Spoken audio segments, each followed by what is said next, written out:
The term open world has now become a trap. Unexpectedly, there are still experts. If other game companies release such PV, will definitely be questioned by players whether it is a real machine. But only the Tower of Fantasy. Not only will it not be questioned, players will still directly call PV, but it's not as good as the actual machine. This is the confidence that Tower of Fantasy brings to players. Tower of Fantasy 3 uninstallation. Tower of Fantasy 4 starts. The PV shows us the Asperia continent 48 years ago. As everyone knows, the public beta version of Asperia was destroyed by the Cataclysm. So it's the end of the world wasteland. But before it's destroyed, this is a prosperous interstellar colonial city. Although 4.0 is a past Asperia. But there are also differences in maps. When the Cataclysm happened, time and space storms ravaged. Not only did it destroy civilization, and it also caused a change in the terrain. This is a map of Asperia during the public beta test. This is a 4.0 map compared by Xiaofeng based on their relative positions. It can be found that the area of Astra has become much larger. Banj's port is also closer to inland. The former site of Aurora Industry is now Ringcaller Island. No wonder Ravager's technical strength is not weak. It seems that he is good at serving as a captain in the Gold Rush. Next, Xiaofeng will use this map to analyze the content of PD frame by frame. But before that, I have to complain roast. Tower Fantasy, you deceived me so miserably. Okay, let's get to the point. The front is the protagonist's background. Regarding this content, Xiaofeng has already interpreted it in the previous video. I won't go into further detail about it. Fast forward directly to the protagonist entering the grid world. The time when the protagonist enters the grid world is after the Aurora industrial theft case. Rosalind has been demoted to police officer, on duty on the main road. And on Wednesday, the theft gang is still at large. Helping catch thieves may also be one of the main themes. Besides, this theft case is not simple. Xiaofeng will also interpret it by releasing a video later. From the surrounding scenery, the protagonist's location of landing on the grid is at the Astra shelter. Xiaofeng went to the field for an investigation. The surrounding scenery is all correct. Tower of Fantasy is a very important landmark among them. No matter what changes occur in the terrain, the position of Tower of Fantasy will not change. Pay attention to the architecture behind the protagonist. It says Astra Hotel. This is also the Astra building mentioned in the theft. It can be considered a landmark building. Before the Cataclysm, Astra was a famous holiday resort for the rich. So it can also be called Astra Holiday Hotel. There is such a picture in the explosive plot. The billboard reads the welcome message from Asperia. The building in the distance is Astra Building. And the one on the left is Aurora Industry. After a moment of screen rotation, we arrive at the Aurora Industry. This aerial view shows the relative position of the building very well. Let's first make a mark. The shape on the left looks like grass. So it was first named the Clover Building. There is a large screen upstairs in the middle. There is an apron in the lower right corner in the morning. There are also two overpasses in the middle. Please note that the font above is in the Y shape. Remembering these buildings helps to grasp the changes in location in PD. As the camera transitions, we are back at Astra Mansion. Everyone can refer to the map of the theft case. This observation angle can only appear on Astra. The Aurora Tower is surrounded by a circular ring at the top in the distance. Please note that there is a gap in the ring at the farthest point from the building. This gap is exactly facing the street below. Let's temporarily name it Aurora Street. The bottom right corner of the screen reads Holiday. Astra is a holiday resort. As the camera rotates, the protagonist appears. Through the tunnel, we can see the Aurora Tower in the distance. The gap is right in front of us. There are future street lights on both sides of the road. We hope the grid world will have two forms, day and night. Although there is Aurora are stunning, but not having daytime has always been a regret. We hope the grid can make up for this regret. As the camera zooms in, pay attention to the large screen appearing in the bottom right corner. On the left is the Clover Building. There is also an apron in the lower right corner. As the camera zooms out, two overpasses also appear before our eyes. The bottom left corner also reveals a corner of the road. So based on the map, we can find that we are in this area. Also, pay attention to the slope at the entrance of the Clover Building here. It is divided into two directions, left and right. This will also be tested later on. The screen turns to a square. On the right is the symbol of the Norn Federation. That is the former Norn Federation. But I don't know if it's an office. There are too few references here, so it's difficult to confirm the location. But the two clues in the picture are very important. One is a purple-haired man staring at the protagonist. He will appear again in the future.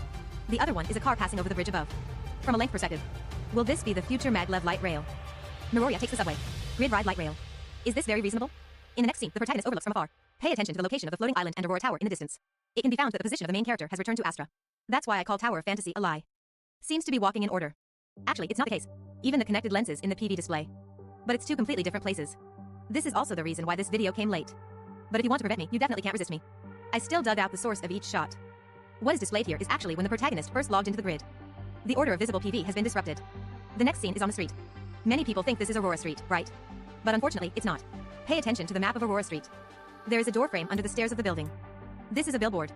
It has a welcome message written on it. Let's take a look at the place where the protagonist passed by again. There is no such billboard. So this is not Aurora Street. However, there are still 4 clues to note here. The first one is the building in the distance. There is a string of English on the front door above, translated as paper crane logistics. Although we don't know where it is. But it may be related to the main storyline. The second clue is a taxi on the road. There may be a taxi system in the grid world. Convenient map movement for everyone. The third clue is the appearance of the robot. This type of robot is the first to appear in Tower of Fantasy. In the Aurora theft case, Astra Building also ordered this robot. The fourth clue is the device on the foot of a passerby girl. It looks like we can make it to the destination. Will it be a new relic? As the camera switches, this is the real Aurora Street. Mia is the 4th generation intelligent servant. So Mia here is not someone we know. It is the mass production type of Asperia in the past. The little sister's attire looks very cool. So when will the protagonist be dressed? The building in the distance is the Clover Building. We can also see the overpass on the road. At this point, the location is probably here. The next shot is at a crossroads. Rosalind, who has just been demoted, is handling official business. We can see a spiral bridge in the distance. But it needs to be noted that the new map has 2 spiral bridges. Pay attention to the top of the two roads here. One with only traffic lights. A billboard on top is divided into two pieces. Turn the camera again. Still a crossroads. But when you observe above the road, you will find that this place has already changed. The distant billboard has become integrated. This PV really took a lot of effort. Seems to be in the same place. Actually, it has always been a mixed cut and patchwork. That's why ACE didn't see Roslyn. Because the places are different. Pay attention to this slope in the distance. That's right. This is the Clover building. After the road girl ACE hit us, swinging the rope and leaving. We don't know whether it is the roll mechanism or the new relic. The protagonist's position is here. Turning around, she noticed a car in the distance. This shot is also very deceitful. It seems that the camera is forward cut. Actually, it's not. The protagonist is looking at a car with a doorframe building next to it. But behind the man with 3 knives, there is none. So these are two scenarios. The position where the man with 3 knives is located is below the Aurora building. Aurora Industry has just experienced a theft incident. He can come forward to deal with reporters. It indicates that his status is not low. It is very likely to be the young master of the group. Huawei's sister urged him to hurry up in the car. He also quickly got into the car. Pay attention to the next shot.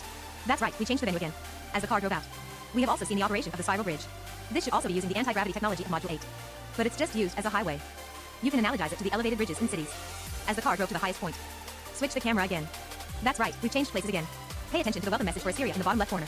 This is no longer the slope of the Clover building. As the car moves, we can still see Tower of Fantasy in the distance. So the position here is back to Astra. There are 2 spiral bridges. This is also the reason why the official can play with such extravagance. There is a beautiful woman leaning on a motorcycle upstairs next to her. She's just 2 members of the Wednesday theft gang. Still holding a necklace in her hand, scrutinizing it. And then look at the Tower of Fantasy. Will this necklace be a key item? For example, keys and so on. Tower of Fantasy in the past is obviously more sci-fi. Tower of Fantasy with full horsepower seems to be. Even the tower body has been energized. The camera zoomed in on Chido Electronics. Based on the location on the map. This area is not in the previously exposed map. The picture of ANTV is playing on the big screen. There are 3 messages above. The first one is that the Vera Tower of Fantasy enters the second phase of trial operation. Vera's Tower of Fantasy was the last to be built. So it was completed late and put into use later. This also makes Vera the least radiant after the cataclysm. The second piece of news is that the market value of Chido Electronics is close to that of Aurora Industry. Aurora Industry is a leading enterprise in Asperia. But because conservatism missed the wave of Omnium Energy, Hadal Electron is due to Omnium Energy technology. Rising Rookie. The 2 are in a competitive relationship. There is a high possibility behind the theft of the Aurora building. It's a business war between 2 companies. The third message is the interview footage. Everyone is boycotting the protest. But their demands are different. As the screen pulls in, arrived at the live broadcast site. 4 protest signs are displayed here. The first is to oppose monopoly of Omnium Energy technology. After the enactment of the Omnium Energy Prohibition Act, only the Hadal Electron can conduct new Omnium Energy research. This is tantamount to monopolizing the Omnium Energy industry. It is unfair to other companies. The sign raising here is more like a commercial company boycotting. The second brand is Omnium Energy Technology with patent restrictions. This is also anti-monopoly. But it focuses more on technological monopolies. For example, the patent technology applied by Hadal Electron. Others cannot use it. The third brand is prohibited by Omnium Energy Technology. Give it back to me, Lueda. This is the demand of Ulsa Adonism. Also closer to protests from environmental organizations. Finally, there is the fourth block. Although it was partially blocked by the hand. However, it can still be seen that it is. Stop building Tower of Fantasy in Vera. It's not surprising for me that they raised signs to protest against. But is there a possibility? Did they do the opposite? Shouldn't the slogan be aimed at the protested person? The object of their protest is none other than Hadal Electron. As a leader in the Omnium Energy industry, this enterprise will inevitably have a protective umbrella in place. Otherwise, it wouldn't be able to eat such a big cake. But this still depends on whether Tower of Fantasy dares to say it in the future. The robot on the steps is. Xiaofeng made everyone pay attention before. There are also robots on the roadside that can be seen. Hadal Electron's products have entered various fields. But this may not necessarily be a good thing. If it harbors evil intentions. Skynet Terminator, let's learn more about it. As the protagonist continues to move, we don't know where this area is anymore. But the purple-haired man appeared again. Once again, he noticed the protagonist's actions. Why does Xiaofeng always mention him? Because the Gesto sector is a remembrance of the past Assyria. In theory, they should have been in a loop all along. The protagonist of the bystander should not be noticed. But he noticed. Still showing great interest. Can this be a foreshadowing? The protagonist finally walked into a telephone booth. The screen shows that the protagonist has entered the lower world. But there is also a camera switch here. So Xiaofeng thinks these are 2 events. Finding a phone booth should be to connect with people in real life. From the perspective of PV, there's only one protagonist entering the Gesto sector. The protagonist also needs awkward assistance. Telephone booths are a suitable means of communication. From the scene of entering the barrier, it can be seen that there are plants in the background. It doesn't seem like the interior of a phone booth. After entering the lower world, the protagonist was warmly welcomed by the firewall. This kind of monster has already been mentioned in the disclosure. The protagonist must avoid them. Otherwise, it will invalidate the authorization. Kicked out of the grid world. Since we already know that the monster is a firewall. So the final one-eyed boss also has a similar existence. There are 2 possibilities. The first one is Gestos. Gestos sector was established by Gestos. In fact, we are inside Gestos. And the one-eyed image also fits well. It's probably the enemy of Nemesis in the Gestos sector. Leading firewall to resist intrusion. The second one is Tempo Supercomputer. As one of the accomplices of Nemesis. It is also the consciousness of supercomputers. It's not surprising that it appears here. Just like this, will Domain 9 panic? After all, the operation of Domain 9 still needs Tempo Supercomputer. Tempo Supercomputer, if there is a conspiracy. Domain 9 is in danger. Turn the camera again. We finally met Nemesis. She stays in the lower world. There are also monsters under her command that resemble Zergs. From the analysis of the leaks, these are the viruses. So can Nemesis herself be a data body? How else can we control the virus? This is also the ultimate destination of the protagonist. It is the decisive battlefield of 4.0. From the 2 PVs of 4.0, the main line could be divided into 2 parts. Part of it is a theft case in the surface world, and came into contact with the truth of the cataclysm in the process. The other part is to go to the bottom to find Nemesis. Defeat the firewall first. Defeat the virus queen Nemesis again. During this period, the two parts of the plot should blend together.